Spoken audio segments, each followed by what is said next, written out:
Listen, listen, listen, listen, listen. Ladies and gentlemen, listen. Wait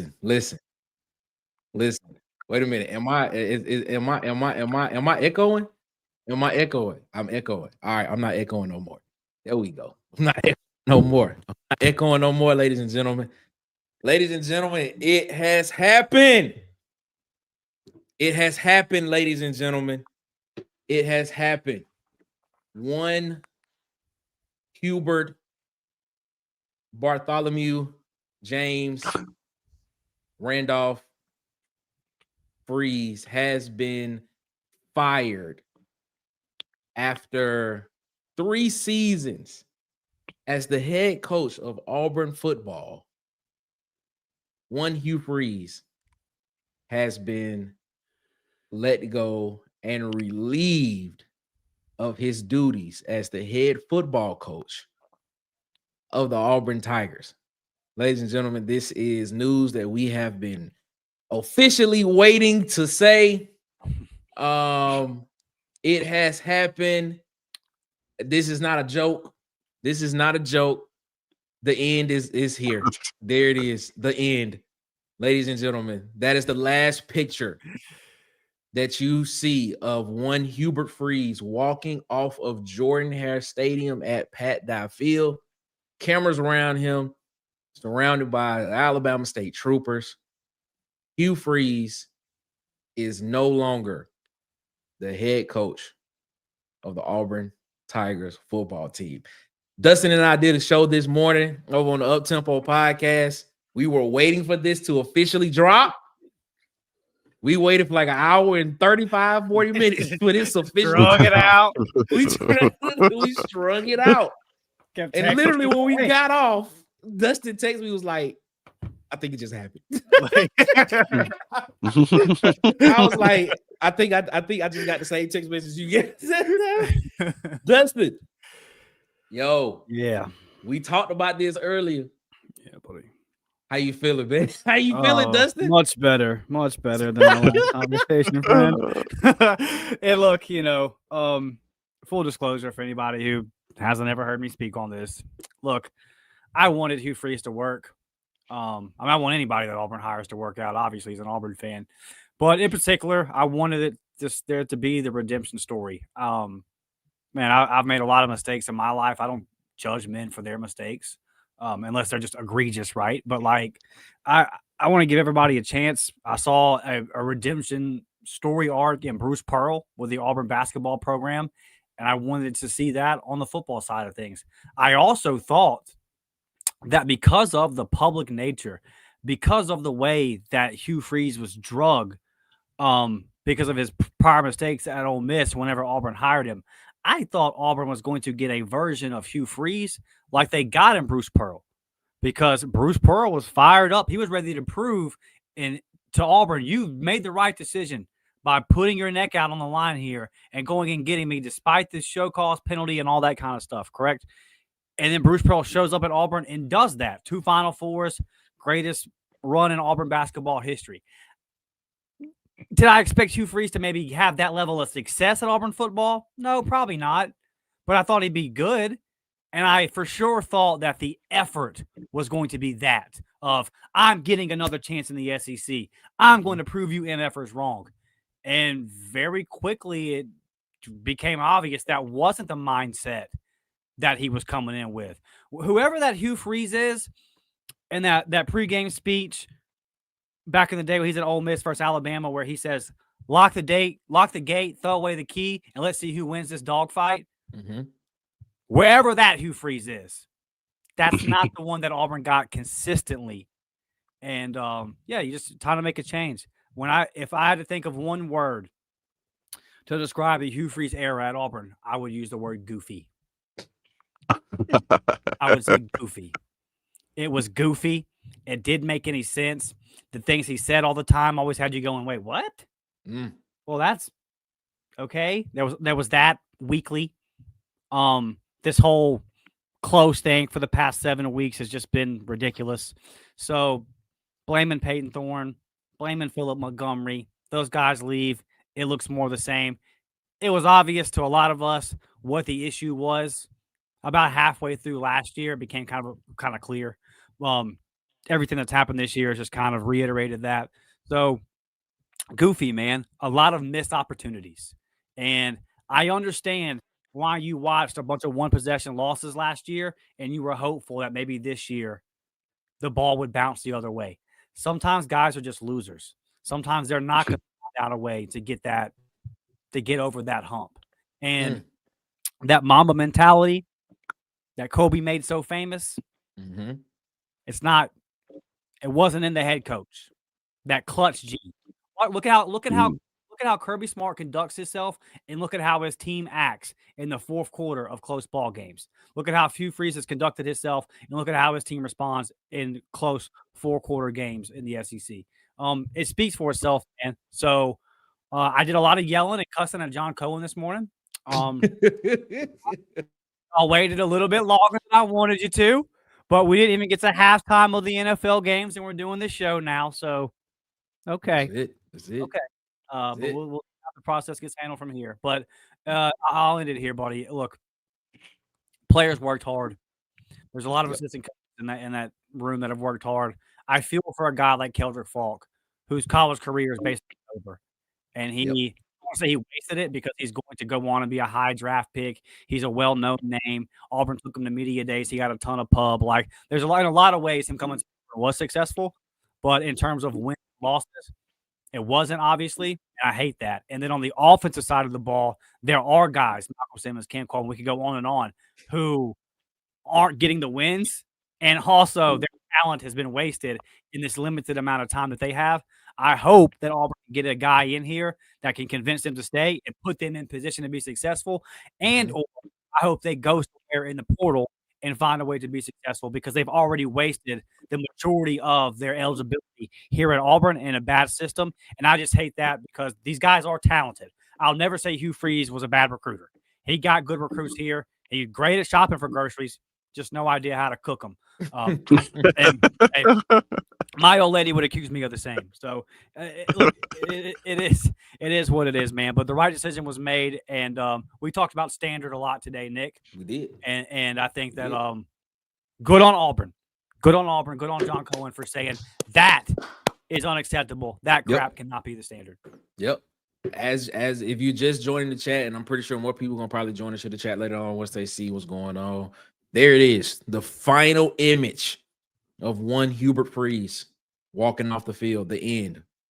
That's it, with the ellipses at the end. The end. The ellipses, to me, on this right here says a lot. It says a lot. What could have been, what wasn't, what should have been, but what we saw. It tells me a lot, man. That image right there, to me, sums up a season of just pure frustration and just not knowing what is the best way to manage a team moving forward. Tez, your thoughts, man. Your thoughts on this decision and this movement at this time. What is your thoughts on this? Man, I'm trying to get through this without smiling from ear to ear. but man, it's warranted, like you anybody that's been watching this program and seeing what the fans have been going through, seeing what we've been going through trying to make content about Auburn, knows that, like, this is warranted, bro. It's probably overdue. This is what, year 3. He doesn't get to complete year 3. There's been a lot of talk about money and some of the reasons why they should, it's a lot of people I saw a lot of people on Twitter making the case that, like, maybe you guys should just see this out. But the offensive ineptitude is just, I mean, it's been a fireable offense for the longest, right? I mean, if we're being honest, this has been a fireable offense for quite some time, especially this season.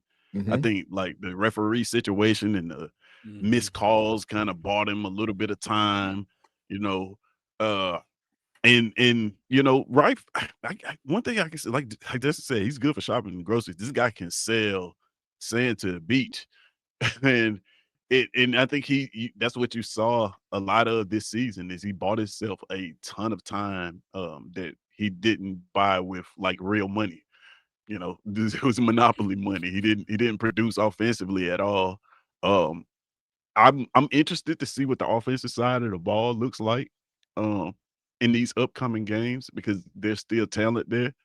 Um, and I know they respect DJ Durkin because he's been named the interim coach. So man, like I said, I'm trying not to just be super duper. It's a weird place, you know, to be excited that your head coach just got the boot. Like, you know what I mean? Like Mhm.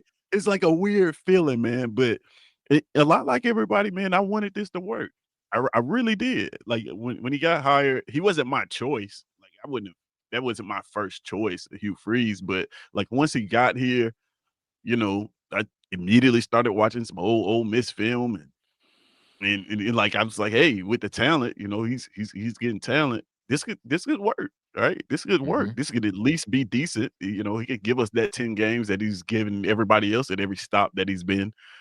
Um, but I had to come to the reality that like, man, it's just not working out for whatever reason. A lot of people said his system is dated, but I see a lot of people running it just fine, putting up points, scoring touchdowns. So it seems like it's only dated at Auburn. But man, good for John Cohen. I think a lot of what you saw is not necessarily them doing the right thing, but I think he had to. I think there's Mhm. no way he like this Kentucky game almost forced his hand. It's like whatever grace that he had was just at the point where Auburn fans, you got to understand, Auburn fans are, and you guys are Auburn fans, and everybody in the chat probably Auburn fans.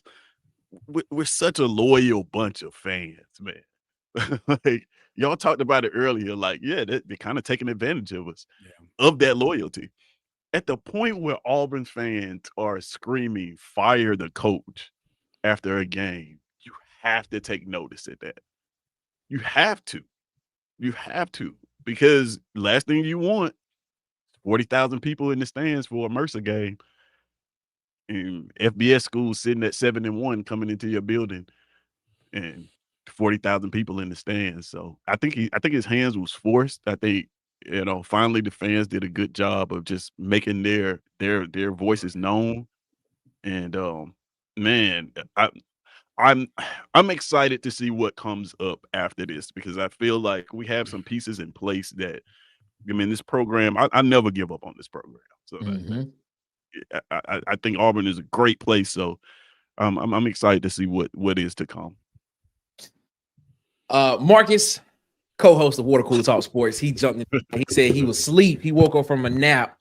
So I'm gonna give Marcus's thoughts on this, and I'm gonna bring in one guy that want to come in and say something then because we don't want to keep y'all too long because we know that there are that there are a lot of other details coming out. I do want to hit some details that can't be made public now. But go ahead, Marcus, with your thoughts.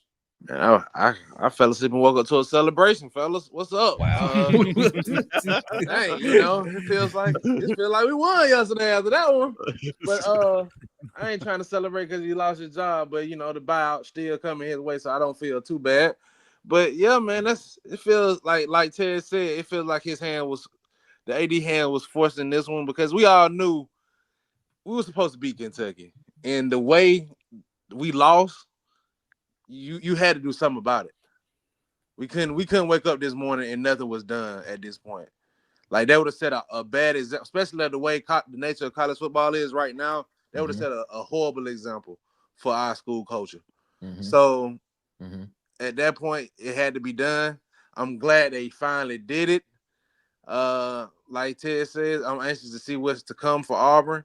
Man, Nick popped the bottles past the Cabassier. Who's still drinking Cavassier? I don't know. Hey, you know what I'm saying? Pass the Cabassier. Whatever we finna do tonight, pass the cigars. I'm sorry. It just had to happen. Man, I just want to bring up Hugh Freeze's record This is the Hugh Freeze era at Auburn. Overall record 15-19, SEC record 6-16, 9-9 at home. So he was 500 at home. On the road, 5-7.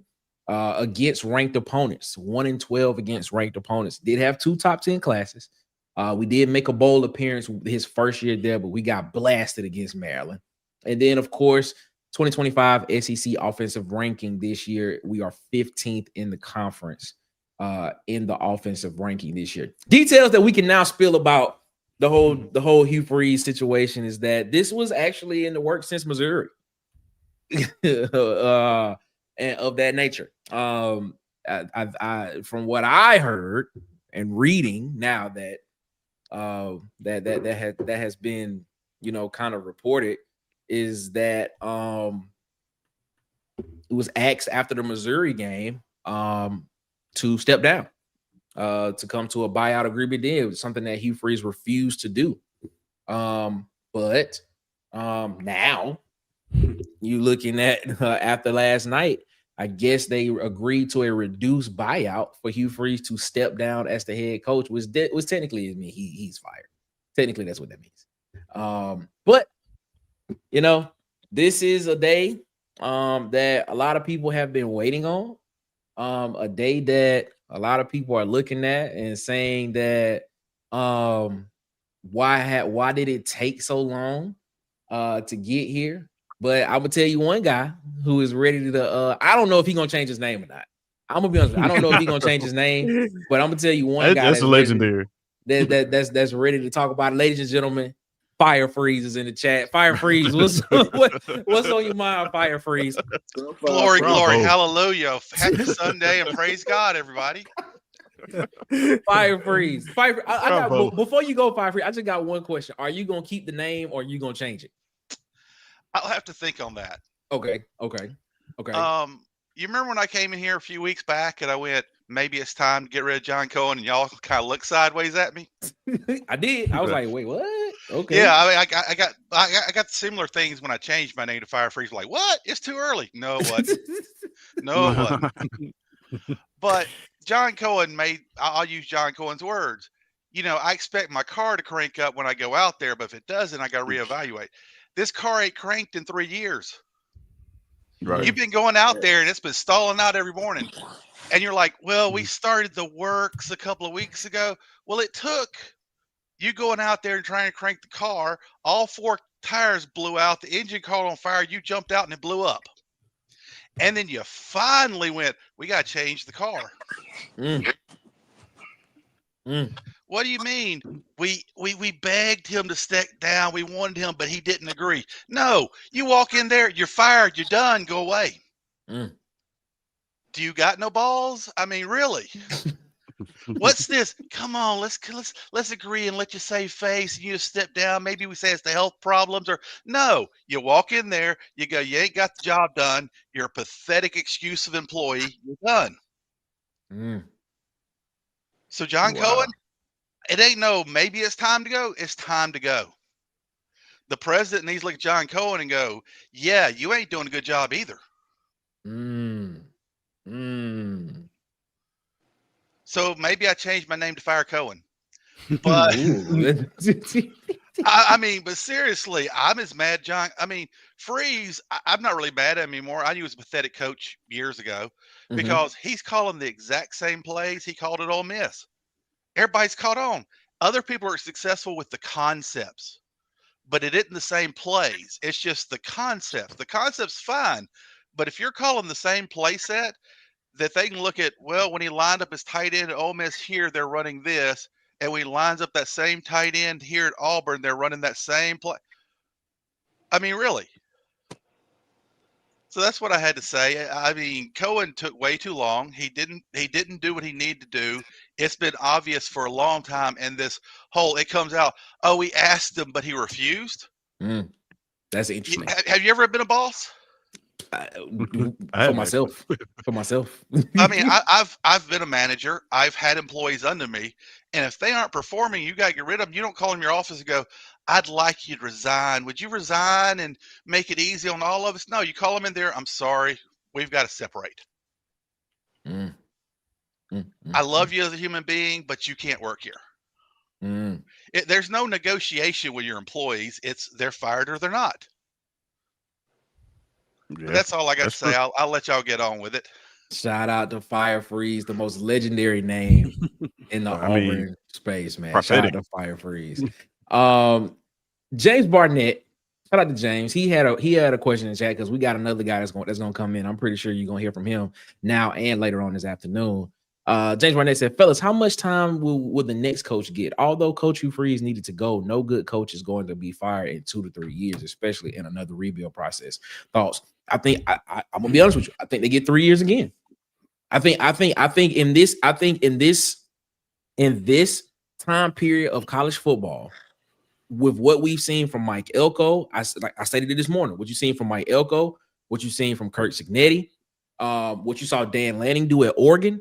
Like in this time period in college football, I think with the right coach, and Dustin alluded to this earlier as well. If you get the right coach with the right mindset, with the right culture that can build the right process, that have the right processes and everything, this could be turned around in a year. It could be turned around in a year. So I think with the transfer portal, NIL, recruiting, everything there, I think that this could be turned around in a year. I think it can. I mean, there have been I'm not gonna say too many, but there have been examples to where coaches have come in and within a year, definitely by year 2, teams have been exceedingly better than what they've looked like from the previous administration that was there. I think it can be done. So I think I'm on that same bandwagon. 3 years, return on my investment. As a guy, by year 3, if there's not a return on the investment, we might need to be looking in a different direction.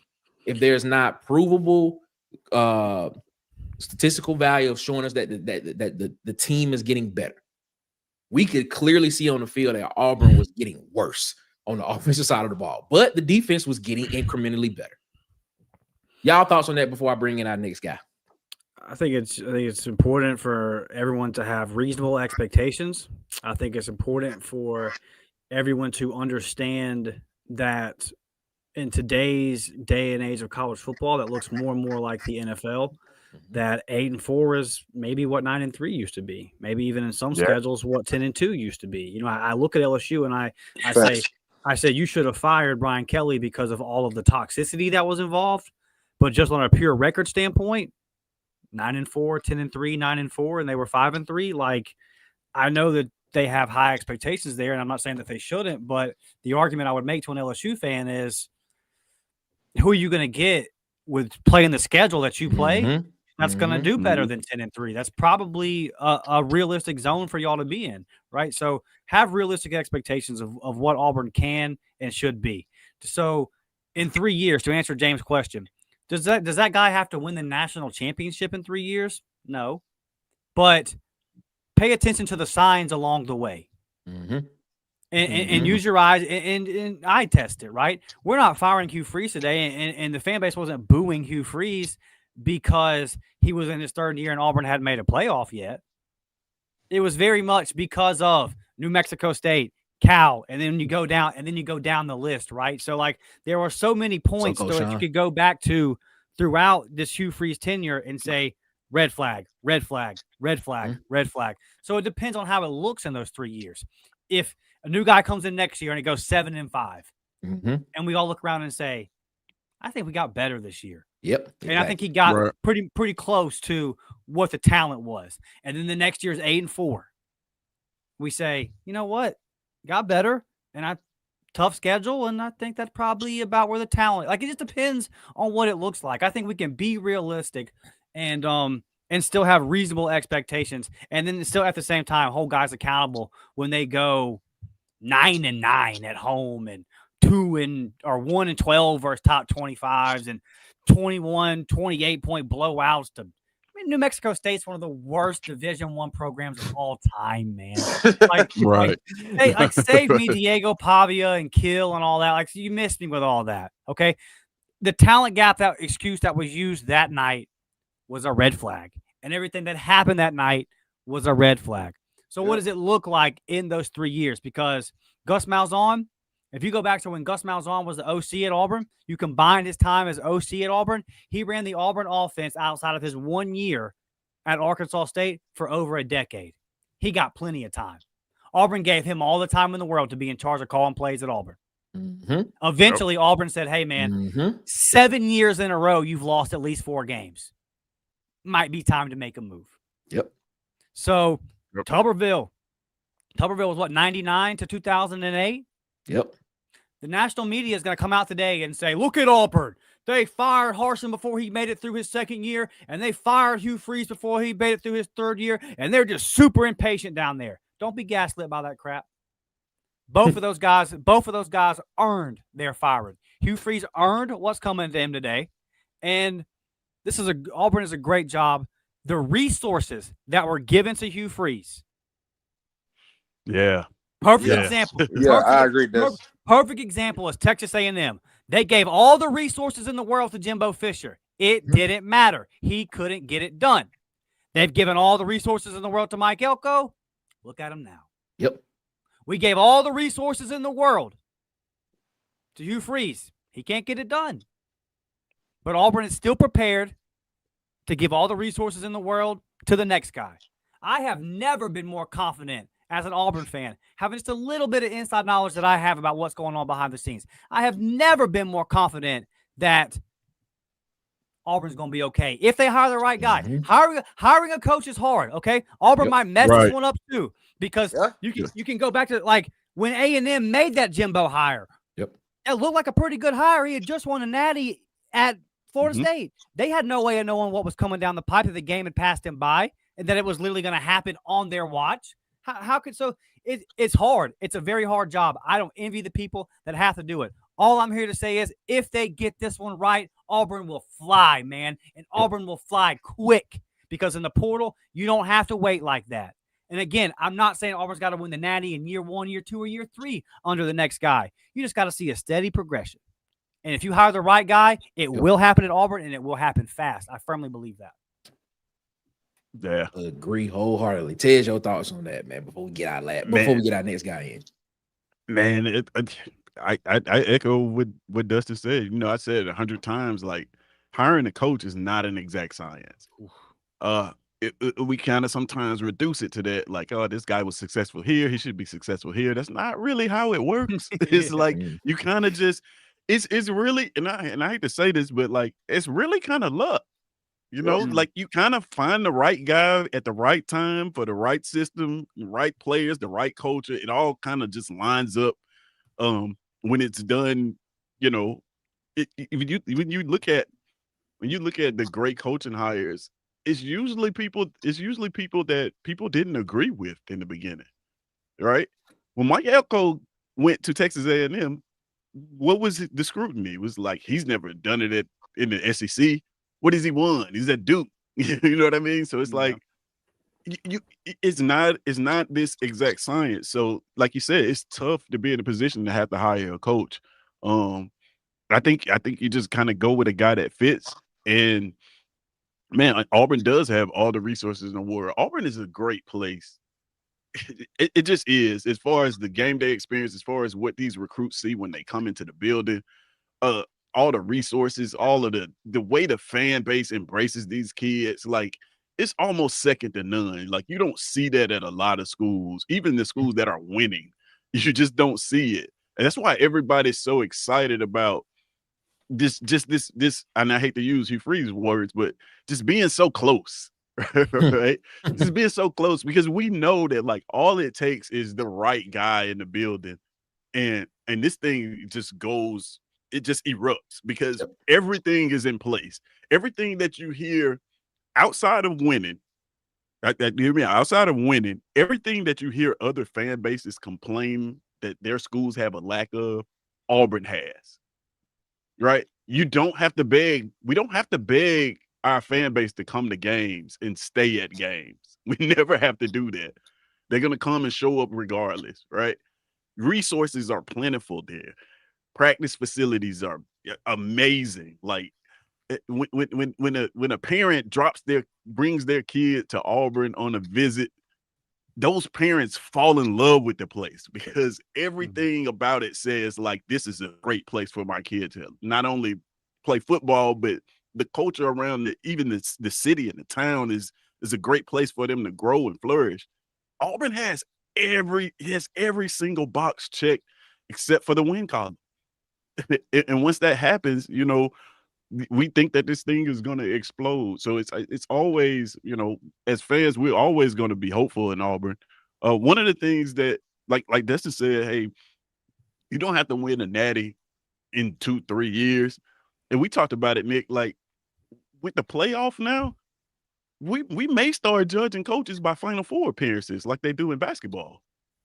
Like that's going to be a notch on your resume now. Like, did you make the Final Four? You know what I mean? You could become Bruce Pearl, so to speak. To be honest, you can be heralded as a coach that, you know, that you know, made some Final Fours and went deep in the playoffs a couple times, never won it, but you know, you still get respected on that level. Yep. So, man, I don't, like I said, I don't know what the exact. I got some candidates in mind that I would love, but I don't make millions of dollars to make those decisions. But I'm just glad that they saw that the direction that the school was going at this point was more detrimental than the money that they have to pay him. Right. It was going to cause more damage than whatever funds they have to issue out to him by keeping him along. And it's a lot of people worry about a bunch of money that they don't have to spend. Listen, we put a guy's name on the field.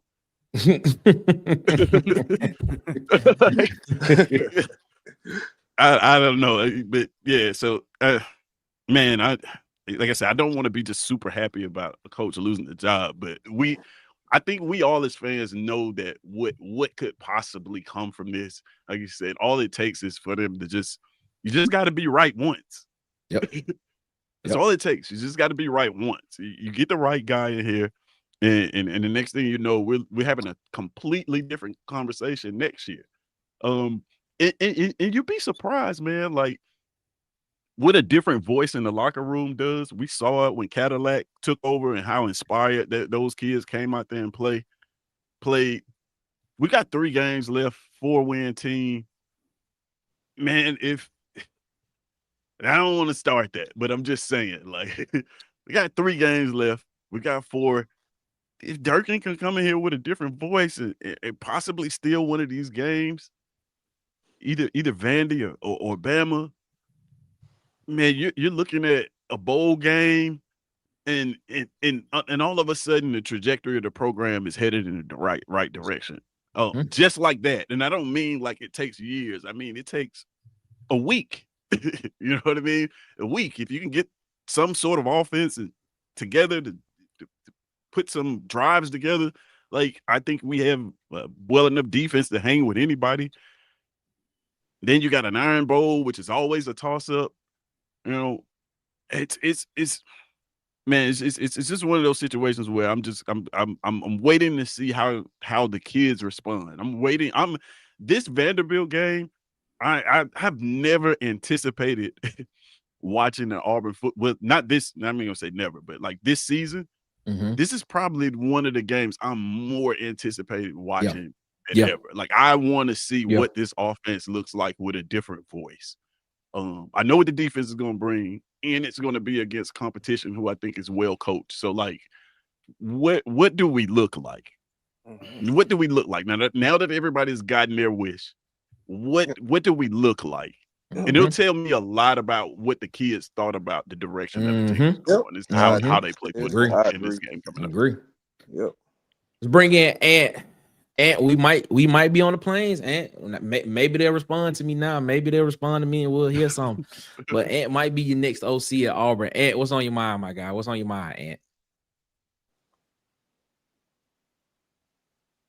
Ant, are you there? Says his mic's muted. Yeah. Oh, my bad. Jesus Christ, Ant. Wow, Ant. Hey, I didn't know. I gave you a whole nice intro, but Ant, what's on your mind? I appreciate it, Nick, and I'm glad for that intro. Trick or treat. I told y'all.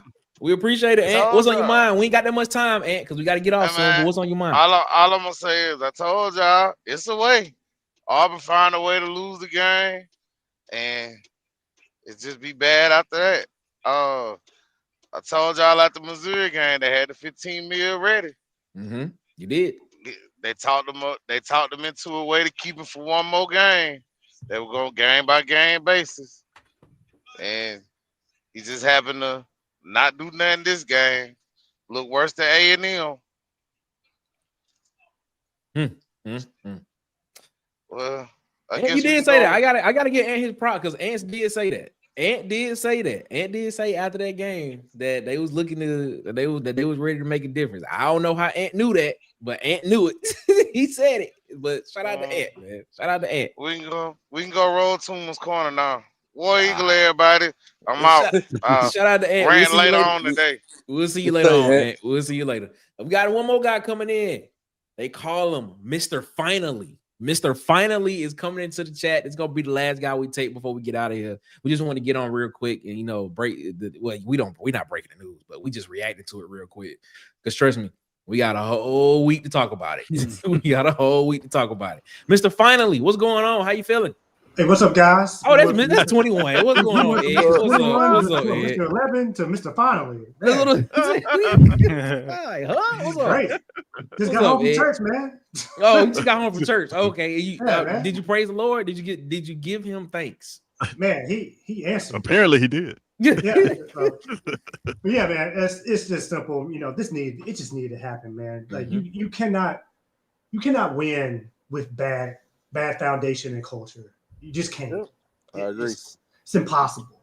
So I don't, early in the week, people were talking about maybe trying to keep him on. It's like, man, it's just you can't do it that way. So, not kind of like what Ted says. It's good for the program. It's not good to see because of the coaches and the people that's involved.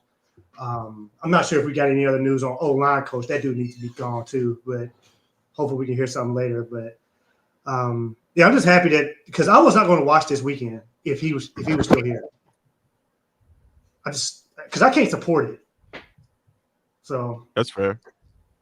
But yeah, at least I'm kind of like Tez, like you said earlier. I'm kind of excited to see what's going to happen. I'm not expecting fireworks or anything, but I do expect maybe seeing some more joyful, more teamness between the two sides, the offense and the defense, and everybody being together. That's what I'm hoping to see. So they might start stretching together. Hey, you gotta start somewhere, dog. Like, walking together, putting on your pads together. I don't know what was going on in that locker room. So I just know about ever since not day one, but early after giving him the job, Peyton Thorne, and not knowing timeout situations in the first year and all this other stuff. I'm like, dude, this dude is not clued in. He ain't about that business about winning and trying to do this. So. The golf, tee times are available. They are. They are available. Got all day. So, yeah, man, that's all I got. Let y'all go, man. All right, then. Shout out to Ed. Ed. I'm going to have a new name. I don't know what it's going to be, though. So, okay. Yeah, because figure it out. We'll see what happens. We'll see what happens with that. But shout out to Ed, man. Appreciate you, my guy. Ed. All right. All right, man. So we wanted to just get on here and, react to this news as it happened. Kind of knew this was coming last night, but couldn't really say nothing. But it happened. I was surprised that it happened today. I even though it was talked about very, I thought it would be another week of Hugh Freeze, to be completely honest with you. Boy, I started getting nervous. I started getting nervous around too. All right, bro. What is going on? I did too. I started getting nervous. I was like, I kind of knew better this time. 3 points against Kentucky at the house. Like Ted said, if that wasn't a fireable offense, the AD should have been going right along with it. Yeah, it was true. but it was still time. That's what I'm saying. It was like, hey, will they or won't they? Will he or won't he? So you know what it is, man. We appreciate y'all so much, man. Trust me, this week we're gonna be doing a lot of shows about we're gonna be putting our boards together, who we think should be the coach, who we like. swinging for the big fences and everything, man. We got a lot to talk about, man. So please make sure that you subscribe over here to Water Cooler Talk Sports. All of those that are watching over on at its SEC season, make sure you subscribe over there as well. If you over here watching at Water Cooler Talks, go subscribe to SEC season. If you over on SEC season, come over here and subscribe to Water Cooler Talk as well. Also, man, make sure that you subscribe to these YouTube channels in these streets as well at its SEC season, at Tight Sports, Alabama Football Megacast, at Auburn_Addicts TV, which we will be on later on this afternoon at 6 p.m. Eastern, 5 p.m. Central. We will be over there with Auburn Addicts DC. Up Tempo Podcast, what I got Dustin. Be Sharp over at the Sharpshooter Sports Talk. The Golden Broom Podcast with Vandy Chris, at the Huggy Beard himself on YouTube, and at the Huggy Beard on Twitter. Bubba and the Old Man Auburn Sports Talk on Facebook. JMHO Sports Talk with Coach Sean on YouTube, and On the Block Sports with Coach Carl. So please, man, make sure that you subscribe to those guys over there as well. And the last image of one Hugh Freeze walking off the field at Jordan-Hare Stadium. That picture sums it up right there, ladies and gentlemen. The end. Play that Chris. That hoodie's fire though. That is a dope hoodie. I ain't gonna lie. Hey, I wonder is he gonna keep all his Auburn gear? Like, do you think he's gonna keep the gear? No, he should. You don't think he so? shouldn't even be allowed to. Well, his daughter goes to school, right? So they probably his daughter graduated from Auburn. Like, I think both his daughters graduated from Auburn. Yeah, he gonna have some stuff laying around. That is a dope hoodie. Hey, he should only have to wear Under Armour. Like, he doesn't have to wear Let's Under go. Armour. That is funny. That is funny. Oh man! Shout out Hugh Freeze, man. We appreciate you on the recruiting tip. On the coaching side, yeah, we desire more. On the coaching side. But that is the last photo, the last picture of one Hugh Freeze as he walks off the stadium, out of the stadium at Jordan-Hare Stadium. That is the last scene of Hugh Freeze at Auburn, man. It is what it is. Ladies and gentlemen, we appreciate y'all so much. Catch us this afternoon, 6 p.m. Eastern, 6 p.m. Eastern, 5 p.m. Central, over on Auburn Addicts TV, man. I'm pretty sure we're going to talk about that a lot more, man. But we'll see y'all then, man. Until then, y'all have a good one. Y'all be great. We appreciate y'all so much, man. It's coming. It's coming. Get ready for the content. Dustin, what y'all got going on? Hey, Dustin, before we do that, I kind of messed that. I kind of messed that outro up, but I don't care. Dustin, what you got? What are you gonna be talking about this week on Up Tempo? Well, later in the week, we're gonna do something that we haven't got to do in like 3 weeks. We're gonna look at Vanderbilt stats, and we're gonna talk about a football game. Yes, and that will be really exciting. Yes, it will be. But we have been having this conversation for what feels like forever, so we'll round that out. Since I get off here, I'm gonna, hop over and record my episode. Might pop over with Mike and Ike and the boys over there on the War Report, see what they're talking about. So, I'm gonna spend probably the next 72, 96 hours talking about Hugh Freeze. Yeah, man. And I'm gonna tell everybody that will listen to me, Auburn gonna be okay.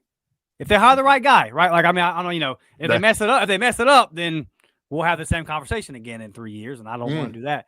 But Auburn, everything is in line if they hire the right person for Auburn to take off and to take off quick. Hopefully they get it right. I stand by what I said with you on the post game last night, Nick. People are going to ask us about names. They want names. Give me a name, Dustin. Give me a name. Look, I'm not interviewing these guys, okay? So my names don't make a shit. I'm looking at mindset, requirement. Auburn needs a dog. Auburn needs a dog mentality. So they interview him. Y'all vet him. But whoever it is, they can keep their excuses at the door because the last two head coaches have had nothing but excuses. Talk a big game, swing a light stick. I'm tired of that. I want somebody that comes around that means what he says, that talks the talk, and then backs it up. And it's up to the people that vet these guys and do this process. It's on them. They got to get it right. We're not sitting down with them as fans.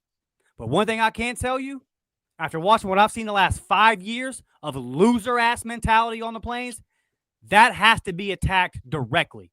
Mm-hmm. Whoever they hire has to come in and directly attack.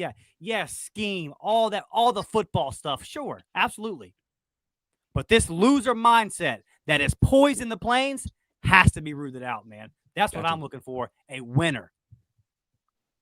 Got to. A guy that means the stuff he says. Yep.